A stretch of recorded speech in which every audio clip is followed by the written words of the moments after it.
እኔ የምለው ይሄ መብትህ አይደለም ምን አግብቶህ የፈለግነውን ብናመልክ የእምነታችን ህይወት ነው ብለን የፈለግነውን ብናደርግ የተቀደሱ ቅዱሳት መጻሕፍቶቻችንን ይዘ እንዴት በአደባባይ ለኢትዮጵያ ውድቀት ኦርቶዶክስ ናት ብለን እንዴት ተሰድበናል ነው ያልነው ታሪክ አለን ባህል አለን ቅርስ አለን ሀገር መስርተናል መንግስት መስርተናል አንድነት አምጥተናል በዚች ሀገር ላይ እሱ 15 ዓመት አይሆነው ወንጌል እየወጣው ካለ እኛ 3000 ዓመት ሆኖናል ተደፍረናል ነው ያልነው አይደለም እንዴ ሊቃውንት የኛ ጉዳይ በራሳችን መንፈታው ነው እየፈታንም እዚህ ደርሰናል ችግር የለብንም ቤተክርስቲያን ይቅርታ አላረዝም 3 የእምነት መሰረት አላት አንደኛው ቅዱስ መጽሐፍ ነው ሁለተኛው ደግሞ ትውፊት ነው ሶስተኛው ደግሞ የአባቶች ውሳኔ ዶግማው ምንለው በእነዚህ የእምነት መሰረትነት እምነቷን ታስፋፋለች አንድ የ66 መጽሐፍት ይዞ ይሄ አይልም ቢል ይሄ ሰውዬ ቤተክርስቲያን ስላለች እሱ አይደለም ስላለ ሐሰት ነው ማለት አይደለም ገድላችንም እውነት ነው ድርሳናችንም እውነት ነው ተአምረ ማርያምም እውነት ነው በዚህ ጥርጥር የለብንም እኛ ወገኖቼ ይሄንን እንደው ለሱ መጠቀሚያ አድርገን ልናወራው አትፈትኗት ትግስቷንም አታስጨርሷት አምልኮቷን ካልሆነ ነገር ጋር አትቀላቅሉት እንደምትሉት አይደለችም ቤተክርስቲያን እምታመልከውን ለይታ የምታውቅ ነው መጀመሪያ ለማስተማር እንሞክራለን ተው እንላለን አድቡ እንላለን እጃችሁን ሰብስቡ እንላለን ከዚያ ዘሎ ግን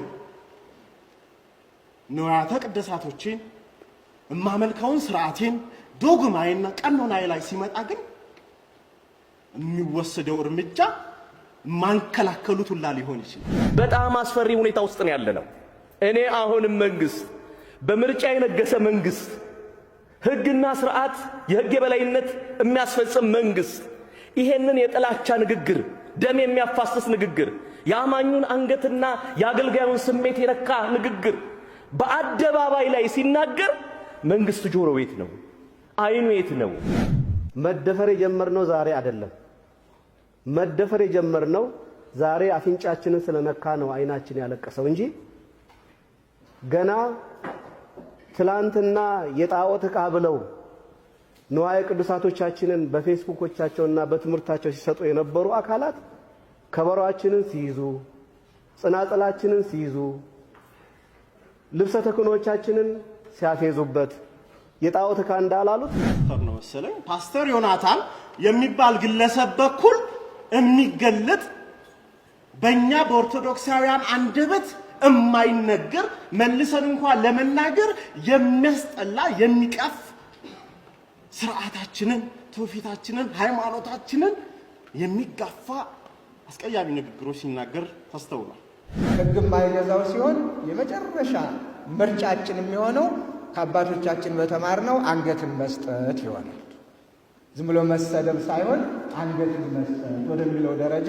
እንደርሳለን ማለት ነው ስለዚህ አንገት ስንሰጥ ደግሞ አንገት ይዞ መውደቅም ግድ ይላል ማለት ነው ይሄንን ምንም ማንጠራጠረው ነገር ነው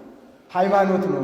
ሰዎች የፖለቲካ ሰዎች የእሱ የቀባቸው ምኑ ያልቀባቸው እሱ አሳመነን የሚሉትም ይሁን ወይም በእሱ ስብከት ተደመምን የሚሉ ሰዎች እንዲህ አይነት ውርጋጥን ሊያስቆሙልን ይገባል ነው ያለነው እሱ አባታችን እንጂ ሌላው ችግር የለውም መናፍቅ ስንረታ የተጣመመ ትምህርት ስናርም የተተከለ አረም ስንነቅል እዚህ ደርሰናል ይሄ የሚያስደንቅ አይደለም በኢትዮጵያ ኦርቶዶክስ ተዋሕዶ ቤተክርስቲያን ምናልባት አሁን ያለው የብሔርተኝነት ወይም ደግሞ አሁን ያለው መለያየት ነገ በሆነ ነገር ሊቆም ይችላል የሃይማኖት ጦርነት ግን ድንበር የለውም አጽኖ ሰተል ለመንግስትም ልናሳስብ የሚገባው የሃይማኖት ጦርነት ድንበር የለውም ሰው ለሃይማኖቱ ለጎሳው ምንም ላይመስለው ይችላል ለክብሩ ምንም ላይመስለው ይችላል ለሃይማኖቱ ግን አንገቱን ይሰጣል ይሄ እኮ ኒኩላር እኮ ነው ሆ ብሎ ቢወጣ ማን ነው የሚመልሰው ይሄን ህዝብ አዝናለሁ እኔ በጣም ያዘንኩት ስሜቴ ተነክቷል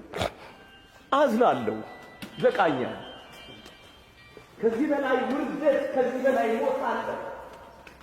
እኔ ከልጆቼ ከሚስቴ ከራሴ በላይ ቤተክርስቲያን ናት ትሏል ማስቀደም አዝናለሁ